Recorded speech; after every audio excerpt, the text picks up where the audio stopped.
How bad do you want it?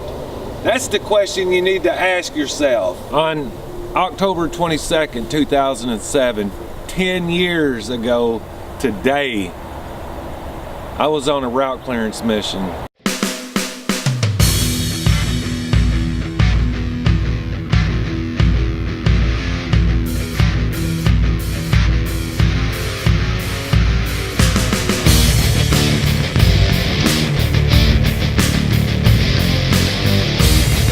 We were about 8 to 10 hours into a mission when I encountered an IED like I've never encountered. And you got to remember, this was my third combat tour. I was in Kirkuk, Iraq, and when I encountered this IED, it was buried underneath the center of the pavement, and I would have never seen this coming.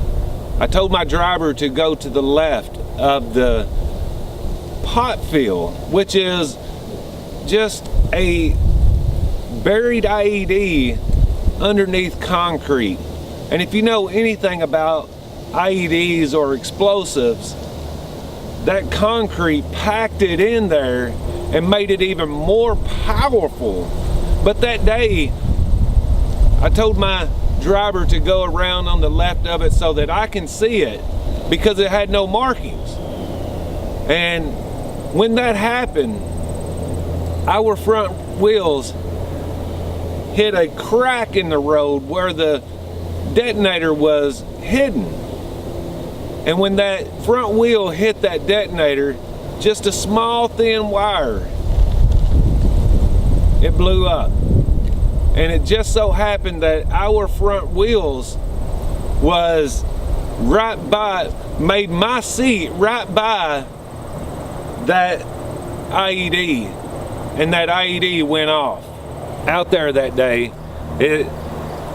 we had EOD support with us because this was a very long mission. They said that day, or the guys who was with me that day said that it was 125 pounds of UBE, unknown bulk explosive. And it made a hole in it that when a man stood in that hole, the pavement came level to his waist. Now the guys who were with me, because I was TC that day, or because I was TC, they thought that I was dead. And as I talked to other people that were with me, they just started looking at each other, looking at their care. I mean, this truck was obliterated. If you look at the truck in the picture that I shown, the turret was gone. All of the side boxes was gone. It lifted this 12-foot vehicle up off the ground for about 6 feet. Everyone behind us, again, this is our third combat tour, and everyone behind us was shocked. That was the worst we had experienced in our own convoy. Yes, we have seen worse out in combat, been in Baghdad, been in several other places of combat, but this is the worst that we experienced in our convoy. And because of that, I was diagnosed with traumatic brain injury. And at that time, not a whole lot of people, especially the Army, didn't know how to deal with this. We didn't have a lot of knowledge about traumatic brain injury. They say this is the hallmark of the Iraq and Afghanistan wars, especially for combat engineers, sappers. There's a lot I could talk about that happened moments after that I was told. I don't have a lot of memories around that moment, but I just want to say that my leadership, they knew I was different. My guys that I led in combat, they knew I was different. I couldn't even lay my head on the pillow without it feeling like a blood blister.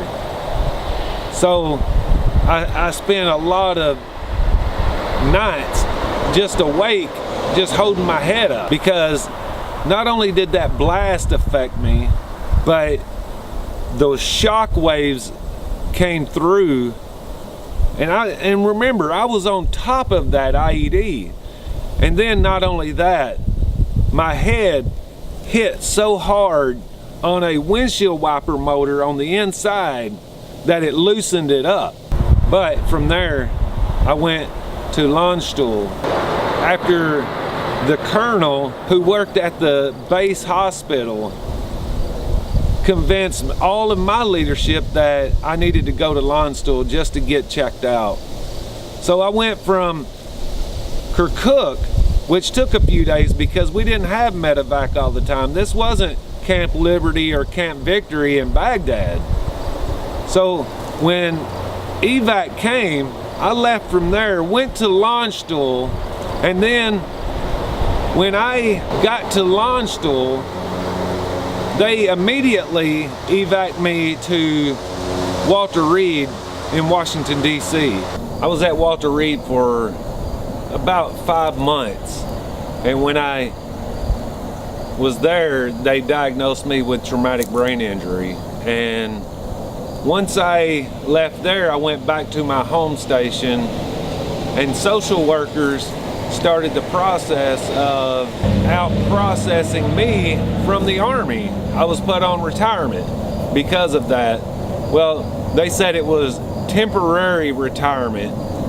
So during that process, I had to go to Syracuse, to the university there, to seek treatment, because again, there wasn't a whole lot at that time that was known about traumatic brain injury, the recovery process, or anything. You also have to remember that a traumatic brain injury from a blast injury is a lot different than hitting your head in a car wreck or falling and hitting your head. There's a lot of different components that go into this. I finally made it to the end of the out processing and went back home, and I gotta tell you, I was a mess.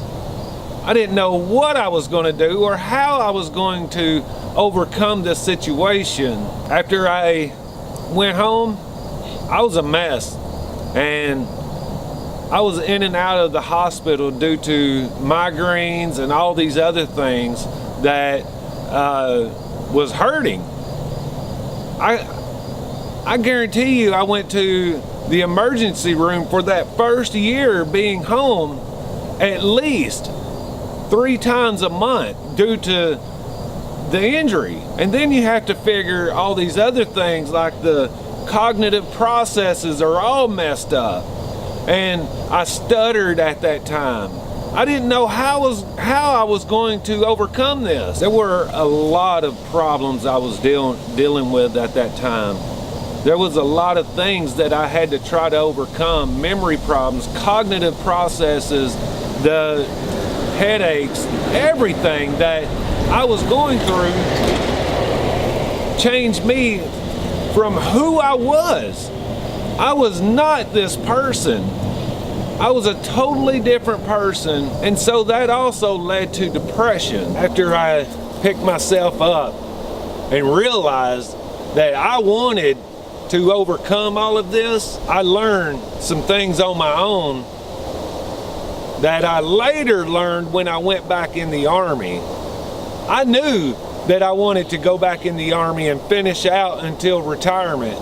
I knew that I wanted to overcome these things to be a better person for me. I knew that I needed to overcome for me, and because I wanted to work towards some goals. Now, I'm not going to sit here and tell you that I am 100% different or better, because I still deal with things day to day. I still deal with things that I have to live with because of that blast injury. I knew that I needed to overcome. I knew that I had to be a better person. And see, that's what I'm noticing throughout these 10 years that I have been working through these issues myself. And I'm not saying that I was worse off than anybody else. I'm not saying that I'm better off than anybody else, but I will say that I have noticed so many veterans, so many people who go through these adversities of injuries and illnesses and things, and they just allow them to push them to the ground and they don't get back up. And so what I learned on my own, and after I pushed myself, I went back into the Army, and my leadership thought it was a good idea, which it ended up being a good idea, to send me to these resilience courses. And I ended up becoming a master resilience facilitator. It was during those classes that I learned what I was doing before I even went back in the Army was becoming an overcomer, first of all, but I was becoming a resilient person, a more resilient person, and I became a better person for it. A lot of people looked at me like I was crazy because I had a traumatic brain injury and going back in on active duty. Even the people who was in the end processing portion of the Army, they thought I was crazy. Never seen before. But I did it because I had something to prove to myself, and because I wanted to be a different and better person. I actually went back on another deployment. And after that deployment, I finally left the Army for good. And because of that deployment, and coupled with the other deployments that I had, I ended up getting PTSD. So after I left the Army, I finished up my bachelor's degree. I got a graduate degree in counseling because I want to help others. I got that counseling from Liberty University. And then I got my postgraduate degree in education because I do want to help others to overcome. Now, I'm not saying that I'm perfect because I still have a lot of problems that I have to deal with, but the traumatic brain injury and the PTSD, all of these things work against me, but I use these other tools to work against them so that I can have a better life. And now here I am 10 years later, I still have problems, but I don't let those problems overcome me. I overcome them so that I can have a better life. This channel is going to be dedicated to helping you, the viewers, to be overcomers. And I want to be an inspiration to you. I hope at least one person to go out and be resilient and to be an overcomer and to live full lives. So I hope to see you next video. Thank you for watching, everyone. If you would hit that like button, hit the subscribe button, and stay tuned for more motivational videos.